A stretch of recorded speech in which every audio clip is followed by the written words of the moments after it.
La conf de Kylian Mbappé qui a repeint son président Nasser Al-Khelaifi, enfin son désormais ex-président Nasser Al-Khelaifi sans le nommer cette saison. Je crois que je n'allais pas jouer, c'était la pire saison de ma carrière. Est-ce une sortie qui discrédite le président Nasser Al-Khelaifi?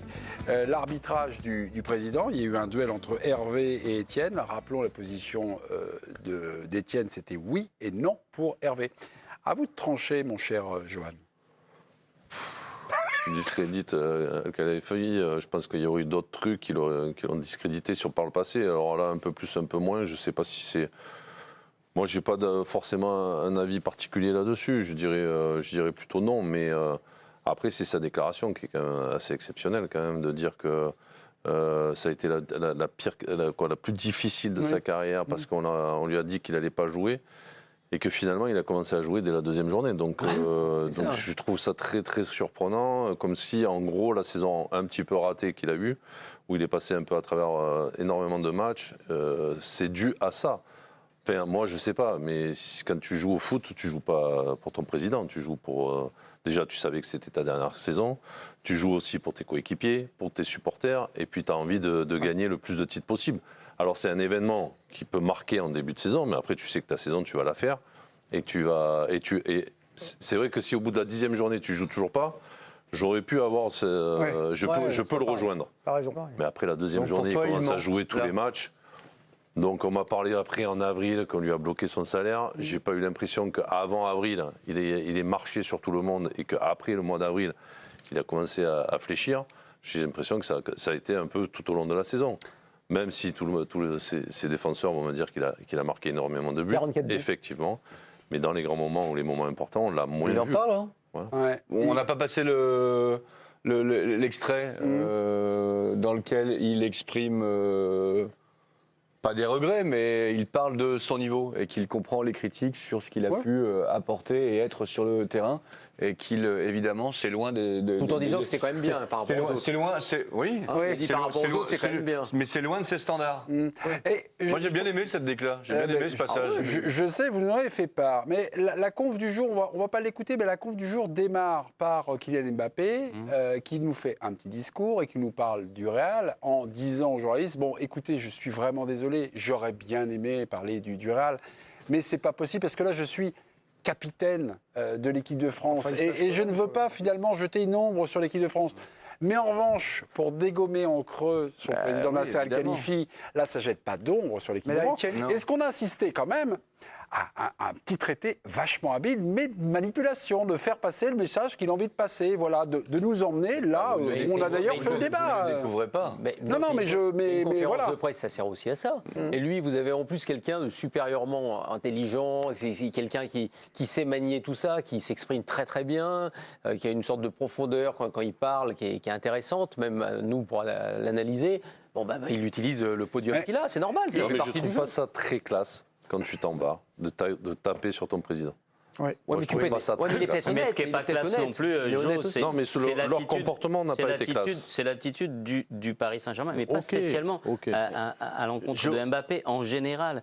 C'était quoi la fin de Neymar au PSG? C'était quoi la fin de Messi au PSG? C'était quoi la fin de toutes les la grandes fin de Messi, ils lui ont proposé un salaire quand même qui était pas suffisant.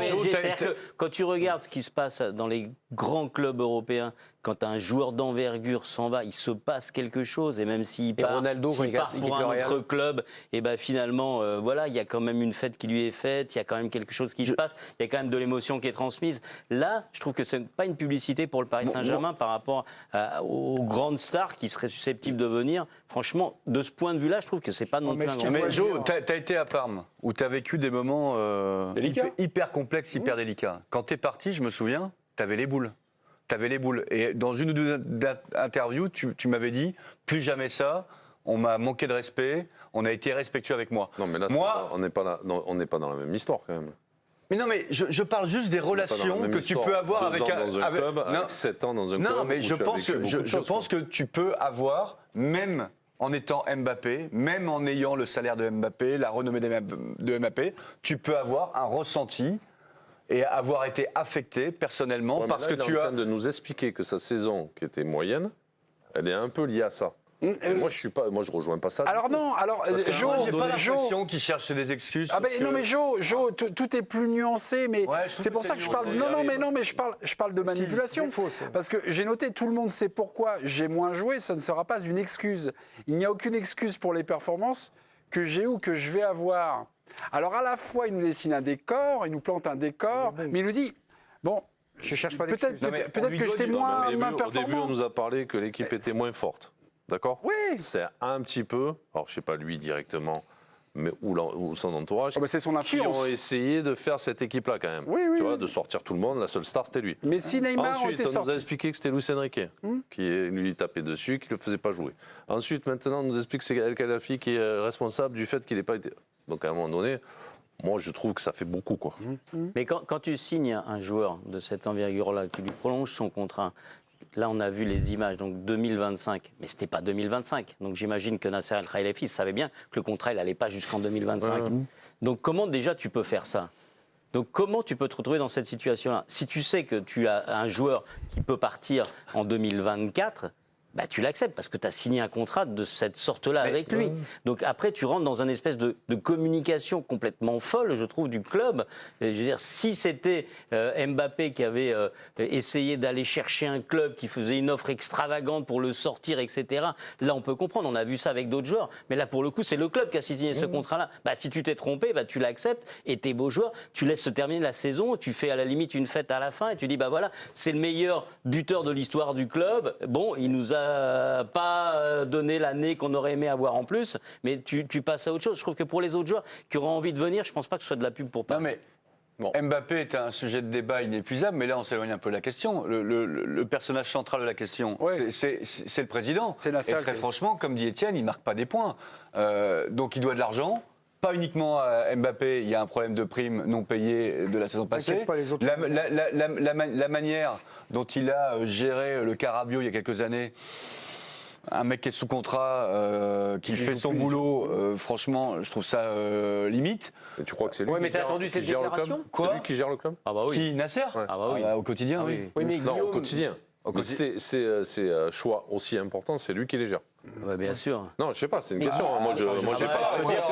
Je peux dire que peut-être qu'il a une oreillette du prince Tamine, peut-être, t'as peut-être là, mais c'est quand même lui qui est en première ligne. C'est lui le président, c'est lui qui préside, c'est lui qui se fâche, c'est lui qui tape. Est-ce que tu penses que c'est la sortie ? Parce que là, effectivement, si tu alignes tout ce qui s'est passé ces dernières années, même la gestion du club, ça fait sourire. Mais est-ce que tu penses que c'est cette sortie-là qu'il discrédite ? Mais moi, je pense qu'il était discrédité avant. C'est ce que je dis dans c'est exactement ça. C'est ça.